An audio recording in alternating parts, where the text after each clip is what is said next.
একটা নসিহত যথেষ্ট আপনাদের জন্য, যে নিজেরা হাজরা আলাইহিস সালামের মতো আল্লাহর প্রতি পূর্ণ তাওয়াক্কুলকারী হয়ে যান, নামাজ ছাড়িয়েন না। কোনো মহিলা যদি মাত্র 4টা কাজ করতে পারে, নবী সাল্লাল্লাহু আলাইহি ওয়াসাল্লাম বলেছেন জান্নাতে যাওয়ার জন্য সবগুলো দরজা খুলে দেওয়া হবে।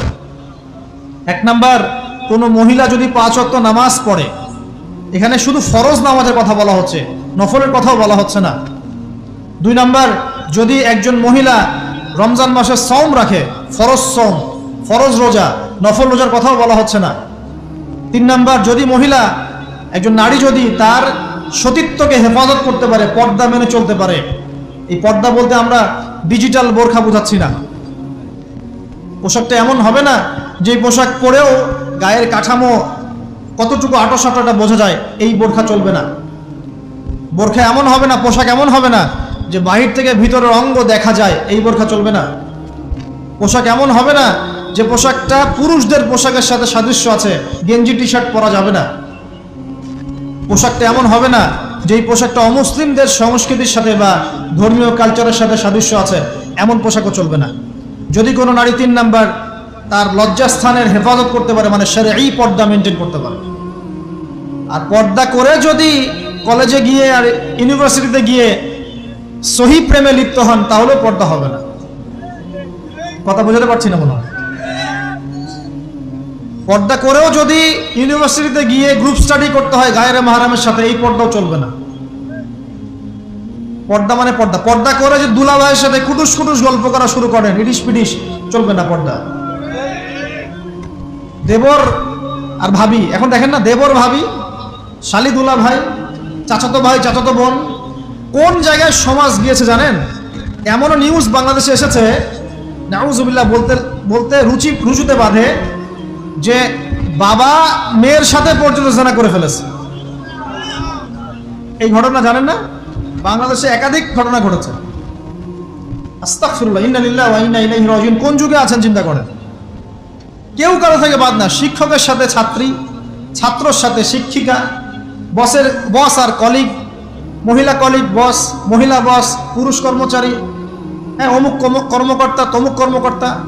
মাঝখানে একটা সিসিটিভির ফুটেজ পাস হয়ে গেল, দেখলেন না? কি হইলো মনে আছে? ভুলে গেছেন মনে হয়।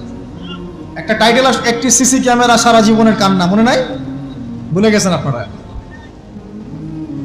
হ্যাঁ, এই যে মনে আছে। তো কে কার থেকে বাদ? ফুফাতো ভাই, চাচাতো বোন, হ্যাঁ খালাতো বোন, খালাতো ভাই, মানে কাজিন, দেবর ভাবি, শালাদুলা ভাই, শালিদুলা ভাই, সব দেখবেন জেনা করতেছে না? পরকিয়া তো নিত্যদিনের ব্যাপার। পরকিয়া না করলে এখন পেটের ভাতই হজম হয় না। বাসায় একটা স্ত্রী আছে, বাইরে 3-4টা মেয়ের সাথে টাঙ্কি মেরে বেড়াবে, কোনো সমস্যা নাই। সমস্যা কোথায় বলি? সমস্যা হচ্ছে যদি আপনার স্ত্রী থাকে একজন নেককার বা সতীসাধী নারী থাকে, এবং তার পারমিশন নিয়ে যদি আপনি আরেকটা বিয়ে করতে যান, সমস্যা আছে। হালালভাবে বিয়ে করলে সমস্যা, বাইরে টাঙ্কি মেরে বেড়াবেন, কোনো সমস্যা নেই। বাসায় একটা স্বামী আছে, বাইরে আরো 2-4টা ছেলের সাথে ফোনে কথা বলে, কোনো সমস্যা নাই। আমরা এখন কি করি জানেন? আমরা জেনাকে প্রমোট করি, নগ্নতাকে প্রমোট করি, আর বিয়ে হালাল জিনিসগুলোকে আমরা ঢেকে দেই, বাধা দেই। বিয়ে করতে চান, দেখবেন বাধা পাবেন। জেনা করতে চান, বাধা পাবেন না। হ্যাঁ, বিশ্বাস করছেন না? বিয়ে করতে যে দেখেন খালি কত বাধা আসে, আর জেনা করতে চান, কোনো বাধা নাই। মদ খাইতে চান, কোনো বাধা নাই। লিগ্যাল কিছু পতিতালয় আছে আমাদের দেশে, লিগ্যাল, এবং তাদেরকে পতিতা বললেও মানুষ রাগ করে। এখন বলতে হবে যৌনকর্মী, সেক্স ওয়ার্কার। কেন? তাদের যদি এতই সম্মান দেওয়ার ইচ্ছা থাকে আমাদের, আমরা কি ওদেরকে হালাল কোনো কর্মসংস্থান দিয়ে এই পাপের পথ থেকে ফেরাতে পারি না? ঠুনকো আবেগ দেখাও মিয়া, বাইরে খালি কিছু টাকা পয়সা ইনভেস্ট করে একটা প্রজেক্ট হাতে নিয়ে এই মেয়েদেরকে, মহিলাদেরকে যদি একটা ভালো কর্মসংস্থানের ব্যবস্থা করে, ওরা কি জেনা করবে নাকি? ও তো টাকার জন্য করে, পেটের দায়ে করে। কোনো মেয়ে কি চায় নিজের ইজ্জত মানুষের কাছে বিক্রি করতে? কোনো মেয়ে চায় না। প্রিয় দিনী বোনেরা, পোশাক এই 4টা মূলনীতি মেনে চলবেন। পোশাক এমন হবে না, আটো-সাটো পোশাক চলবে না, পাতলা পোশাক চলবে না, বাইরে থেকে ভিতর দেখা যায়। পুরুষের পোশাক চলবে না, এবং অমুসলিমদের সাদৃশ্য আছে এমন পোশাক চলবে না। আপনি বাসায় কি পোশাক পরে থাকেন, আমরা এখানে তো কোনো রকম ইন্টারফেয়ার করতে যাচ্ছি না। বাইরে যদি গায়রে মাহরামদের সাথে বের হন, সামনে বের হন, তাহলে অবশ্যই আপনাকে এই পর্দা মেনটেন করে আসতে হবে। এটা ইসলামিক লস। আল্লাহর আইন যদি আপনি না মানেন, আপনার কবর আপনার, আমার কবর আমার। ফাযাক্কির ইন্নামা আনতা মুযাক্কির, উপদেশ দাও তুমি, শুধু উপদেশ দাতা। লাস্তা আলাইহিম বিমুসাইতির, তুমি কারো প্রতি দারোগা নও। আমাদের দায়িত্ব জাস্ট প্রচার করা। বাল্লিগু আন্নি ওয়ালাউ আয়াত, একটা আয়াত জানলেও খালি প্রচার করে দাও, দ্যাটস অল। ফাযাক্কির ইন নাফাআতিয যিকরা, তুমি উপদেশ দাও যদি উপদেশ কোনো কাজে আসে। প্রিয় ভাইয়েরা, বন্ধুদের কথা বলতে এখানে এসেছিলাম।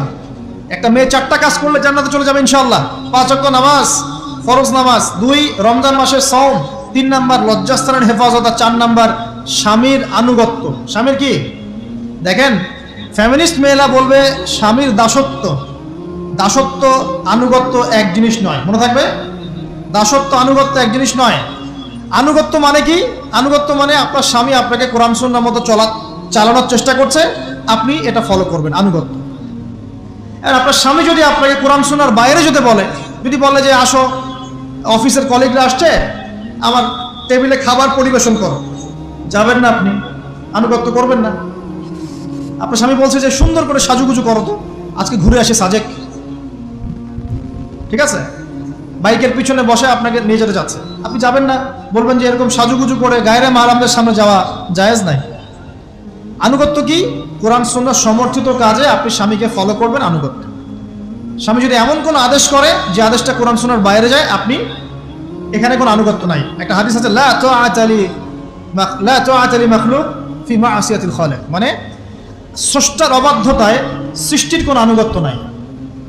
আল্লাহর অবাধ্যতায় সৃষ্টির কোনো আনুগত্য নাই।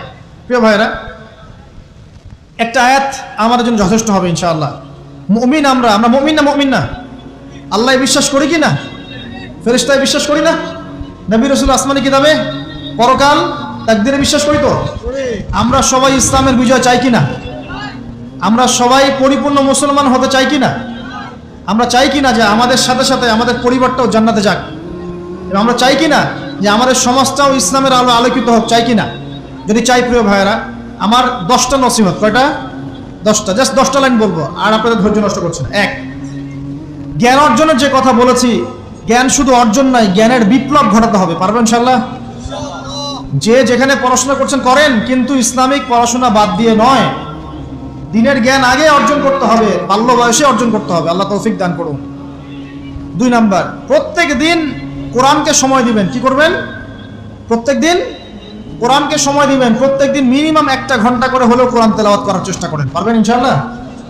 2, 3 নাম্বার, আপনার জীবনটাকে রাসূলুল্লাহ সাল্লাল্লাহু আলাইহি ওয়াসাল্লামের সুন্নাত দিয়ে সাজাতে হবে। প্রত্যেকটা কাজ করার আগে 3 বার চিন্তা করবেন। কয়বার? 3 বার, যে এই কাজটা কিভাবে করলে সুন্নাত হবে, কিভাবে করলে সুন্নাত হবে না। এই রাত্রে ঘুমাবেন, 3 বার চিন্তা করবেন যে কি কি কাজ করে ঘুমালে পরে ঘুমটা সুন্নাত হবে, নেকি হবে।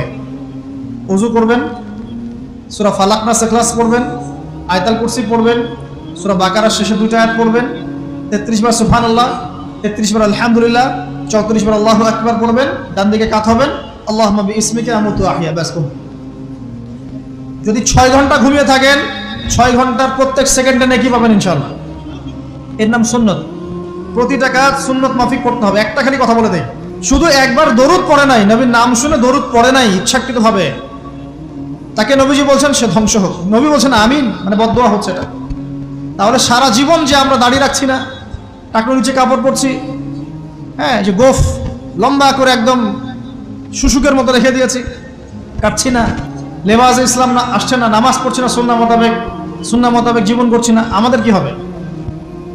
আমরা কি নবী সাল্লাল্লাহু আলাইহি ওয়াসাল্লামের সুপারিশ পাবো? কবরে তাকে দেখালে উত্তর দিতে পারবো? পারবো ইনশাআল্লাহ। কখন? যখন আমরা পুরো জীবনটাকে নবীর সুন্নাহ মতো ঢেলে সাজাবো ইনশাআল্লাহ। সূরা আল ইমরানের মধ্যেই আছে, ইন কুনতুম তুহিব্বুনাল্লাহ ফাত্তাবিউনি। আল্লাহ বলছেন, হে নবী বলে দিন, তোমরা যদি আমার ভালোবাসা চাও, আল্লাহকে পেতে চাও, তাহলে নবীকে অনুসরণ করো, আমাকে অনুসরণ করো। আল্লাহ পাক কি করবেন? ইউহিব্বুকুমুল্লাহ, আল্লাহ পাক তোমাদেরকে ভালোবাসবেন। ইয়াগফির লাকুম যুনুবাকুম, আল্লাহ পাক তোমাদের সমস্ত গুনাহ মাফ করে দিবেন ইনশাআল্লাহ। আল্লাহু গফুরুর রহিম। 3 নাম্বার বলেছি, ভাই নবীর সুন্নাহ মতো জীবন গড়েন। 4, একটা হালাল রিজিক অন্বেষণ করেন, হারামে যাবেন না। ওয়াদা করেন যে না খেয়ে মরে গেলেও হারাম রিজিকে যাবেন না। পারবেন তো ইনশাল্লাহ? আল্লাহ পাক তৌফিক দান করুন। 5 নাম্বার, পরিবারের আদর্শ হবে জান্নাতি আদর্শ। পরিবারের মধ্যে অনইসলামিক কোনো কালচার ঢুকতে দিবেন না। টিভিটা আছে না পরিবারে, আসার মানে আছে ভেঙে দিবেন একেবারে। যদিও বা টিভির চেয়ে ডেঞ্জারাস জিনিস এখন আমাদের হাতেই থাকে। টিভি তো তাও মানুষ সবাই একসাথে বসে দেখতো, যে যার মতো দেখতে পারতো না। একটা নাটক সিনেমা দেখলেও সবাই মিলে দেখতে হতো। এখন তো ফোন, সবার ঘরে ঘরে একটা পৃথিবী, সবাই ঘরে ঘরে যে যার মতো দেখছে আর কি। টিভি ভেঙে আর কি করবো, বাদ দেন, থাক, টিভি আর ভেঙে কি করবে। আচ্ছা, আর পরিবারে পর্দা থাকতে হবে। ছোটবেলা থেকে সন্তানদেরকে কোরআনের শিক্ষা দেওয়া লাগবে, তালিম থাকতে হবে পরিবারে। পরিবারে হালাল রিজিক থাকতে হবে। একটা কথা বলি, পরিবারে মেয়েদের প্রতি, স্পেশালি মেয়েদের প্রতি নরম থাকবেন, কঠিন হয়ে না। কারণ আমার অভিজ্ঞতা থেকে বলছি ভাই, নারী জাতির প্রতি কঠিন হয়ে কোনো ফায়দা নাই। যত কঠিন হবে তত সমস্যা। আর এই ব্যাপারে আপনার চেয়ে আমার অভিজ্ঞতা 1 ধাপ বেশি, মাত্র 1 ধাপ। আচ্ছা, 5টা। 6 নাম্বার হচ্ছে ইসলামিক কিছু ফাউন্ডেশন বা অ্যাসোসিয়েশন গড়ে তোলার চেষ্টা করেন। এদের কাজ হবে ইসলামের সৌন্দর্যগুলো দিয়ে সমাজ সেবা করা। পারা যাবে না? ওই যে হিলফুল ফুজর নবী সাল্লাল্লাহু তৈরি করেছিলেন না? আচ্ছা, এটা শুধু ফাউন্ডেশন হতে হবে জরুরি না, এটা প্রতিষ্ঠানও হতে পারে, একটা মসজিদের উদ্যোগে হতে পারে, মাদ্রাসার উদ্যোগে হতে পারে, বা সামাজিক সংগঠনও হতে পারে, যার উদ্দেশ্য হচ্ছে ভালো কাজ করা। এই শীতকাল আসছে, এই শীতকালে আমরা ইনশাআল্লাহ তাআলা পুরো দেশব্যাপী, এই শীতকালে ইনশাআল্লাহ আমরা চেষ্টা করব পুরো দেশব্যাপী শীতার্ত মানুষের মধ্যে বিনামূল্যে কম্বল বিতরণ করার জন্য। পারা যাবে না ইনশাআল্লাহ? সমাজ কল্যাণমূলক কাজ করলে কি হবে জানেন? সমাজের মানুষের কাছে ইসলামের সৌন্দর্য ফুটে উঠবে এবং ওই হাদিসের উপর আমল হবে।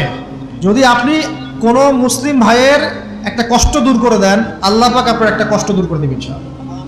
আপনি যতক্ষণ মুমিন বান্দা মুসলিম ভাইয়ের পাশে থাকবেন, আল্লাহ পাকও আপনার সাহায্যে আপনার পাশে থাকবেন ইনশাআল্লাহ। আল্লাহ পাক তৌফিক ইনায়াত করুন, আমিন। আর কি, আমর বিল মারুফ নাহি আনিল মুনকারের কাজ করবেন। প্রত্যেক মাসে কিছুটা সময় আল্লাহর রাস্তায় দেওয়ার চেষ্টা করেন। 1 দিন হোক, 2 দিন হোক, 3 দিন হোক, 7 দিন হোক, আপনি চেষ্টা করেন আল্লাহর পথে সময় দেওয়ার জন্য। এটা 7। 6টা বললাম না 7টা বললাম? 7টা বলছি। 8 নাম্বার, আলেম ওলামার সোহবত লাগবে। একা একা চলা যাবে না। আপনি যে আলেম ওলামাদেরকে হক্কানি মনে করেন, আপনার দৃষ্টিতে তাদের কাছেই আপনি পড়ে থাকেন, কোনো সমস্যা নেই। পরামর্শ ভিত্তিক চলবেন এবং আলেমদের মাঝখানে বিভক্তি সৃষ্টি করবেন না, ঐক্যবদ্ধতার চেষ্টা করবেন। আল্লাহ পাক তৌফিক দান। আর 2টা হচ্ছে আপনার পরবর্তী প্রজন্ম, বাচ্চা কাচ্চা যারা আছে, তাদেরকে এখন থেকেই পরিপূর্ণ মুসলমানের মতো গড়ে তুলবেন। আইডল দিবেন। তোমাদের আইডল হচ্ছে ওমর রাদিয়াল্লাহু আনহু, তোমাদের আইডল খালিদ বিন ওয়ালিদ, তোমাদের আইডল আলী রাদিয়াল্লাহু আনহু, তোমাদের আইডল আবু বকর সিদ্দিক, তোমাদের আইডল হচ্ছে তারেক বিন জিয়াদ, মোহাম্মদ বিন কাসেম। এই যে আপনাদের এই এলাকায়, চিটাগাং এলাকায় কত আলেম ওলামা ওলিয়া উলিয়ার পদচারণা ঘটেছে জানেন? উত্তর কিভাবে সম্ভব? নবীর সুন্নতি তো নাই গায়ের উপরে, চেহারায় নাই, কাপড়ে নাই, চলাফেরায় নাই, ওঠা বসায় নাই, ইবাদতে থাকলেও অর্থনীতির মধ্যে নাই, অর্থনীতির মধ্যে থাকলেও সংস্কৃতির মধ্যে নাই, সংস্কৃতিতে থাকলেও সমাজে নাই। নবীর সুন্নত কি খালি ঘরে তসবিহ টেপার মধ্যেই? মানে আমরা খালি সুবহানাল্লাহ সুবহানাল্লাহ পড়বো এটাই সুন্নত, দাড়ি ছেড়ে দিব এটাই খালি সুন্নত, টাকনোর উপরে কাপড় পরবো এটাই কি খালি সুন্নত? সমাজের মধ্যে সুন্নত নাই, অর্থনীতির মধ্যে সুন্নত নাই, ব্যবসা বাণিজ্যের সুন্নত নাই, চাকরি বাকরিতে সুন্নত নাই, পরিবারের সুন্নত নাই, সংস্কৃতির মধ্যে সুন্নত নাই। আর রাষ্ট্রের কথা বললাম না, ওটা বাদ দেন, ওটা এই যুগে সম্ভব না। ইল্লা মাশাআল্লাহ, যদি আল্লাহ পাক না চান। ওইদিকে আমি কথাই বলতে চাচ্ছি না।